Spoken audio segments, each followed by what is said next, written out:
A man can buy land. A man can buy cattle.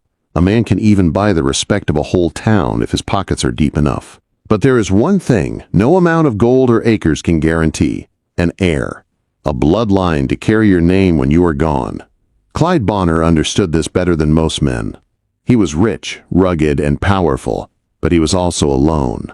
To him, women were complications dressed in lace. A wife meant expectations. A child meant legacy.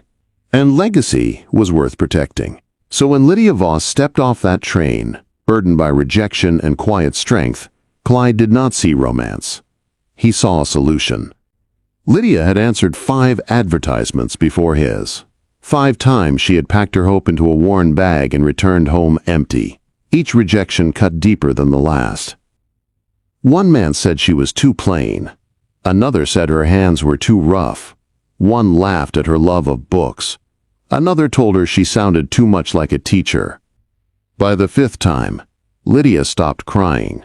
Something inside her simply went quiet. At 32, she taught children in a one-room schoolhouse in Cedar Falls, Iowa. By day, she guided young minds with patience and care. By night, she returned to a silent house where no child waited for her, no small shoes by the door, no laughter in the halls. She saved every penny she could, not for dresses or trips, but for the hope of a family that never came. Then she saw the advertisement. No romance required. Wealth and security guaranteed. Must desire a child. The words should have hurt.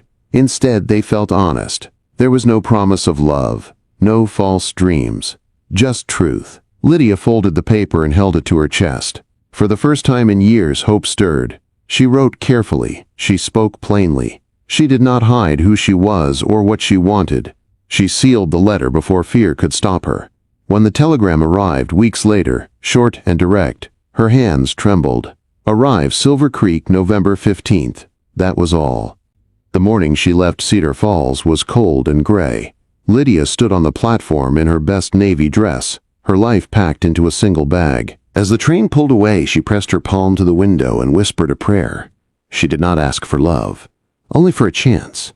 Silver Creek, Montana was wide and quiet. The station was little more than wood and dust. As Lydia stepped down from the train, she saw him immediately. Clyde Bonner stood apart from the others, tall and controlled, his gray eyes sharp and assessing. His coat was well cut. His boots were polished. Everything about him spoke of order and authority. "Miss Voss," he said. Not a question. "Mr. Bonner," she replied, offering her gloved hand. His grip was brief and firm, businesslike. The carriage he brought gleamed with wealth. Red, leather seats, clean lines. As they rode, he spoke of miles and acres, of cattle and numbers. He did not ask about her journey. He did not ask how she felt. Lydia listened, hands folded, reminding herself why she was here. At last, he turned to her. "Your role," he said evenly, "is to bear my child."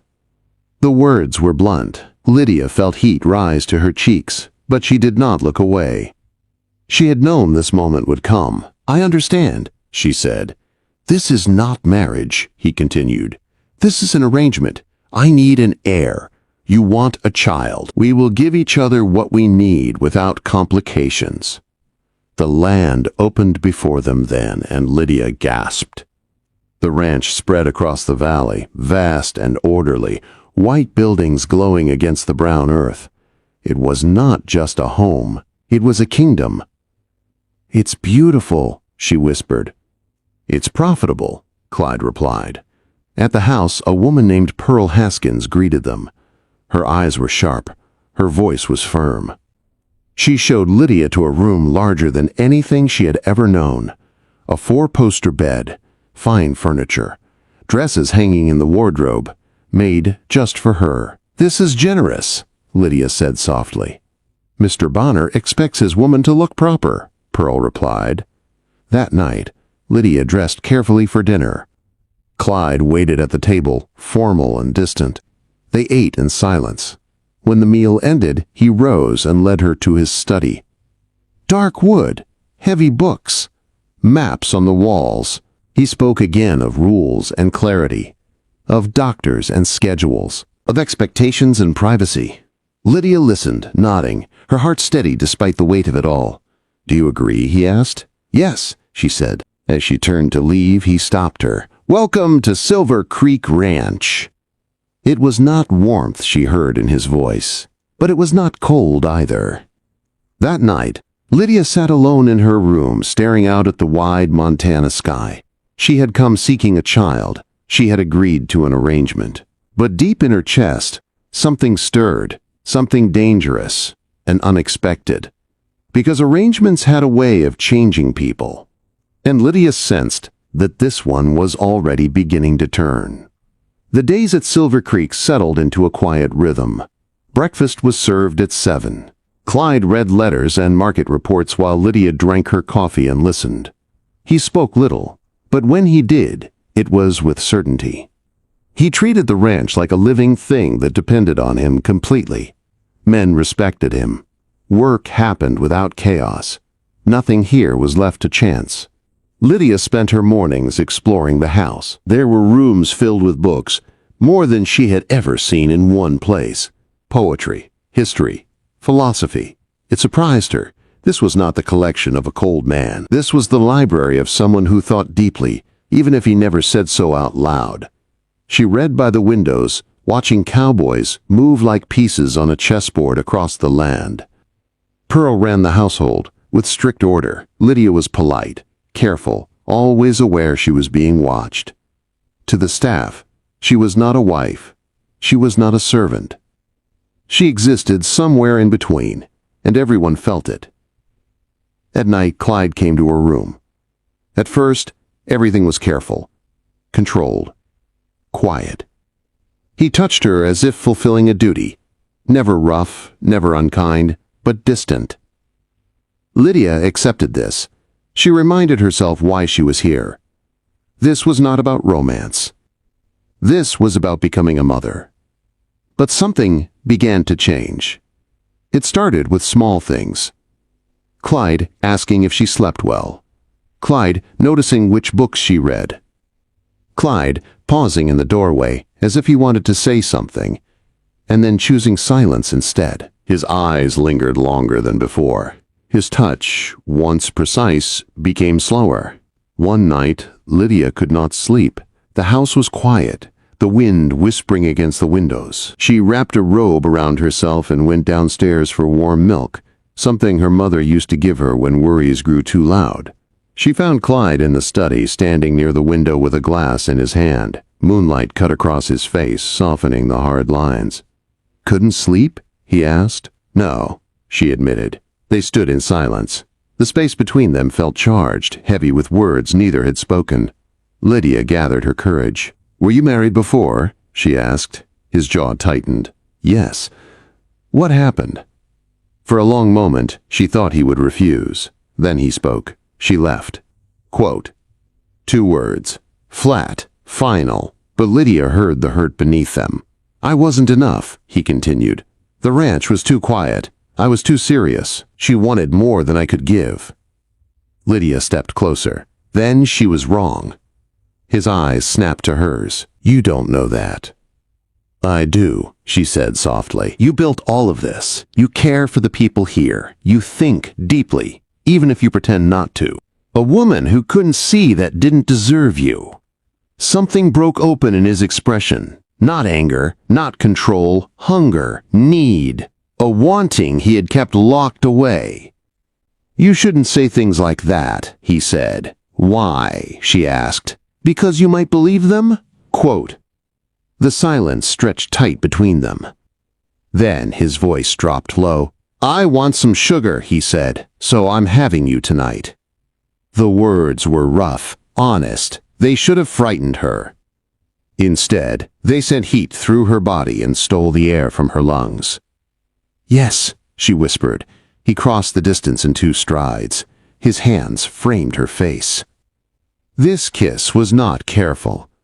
It was not controlled. It was desperate and claiming, as if something inside him had finally been unleashed.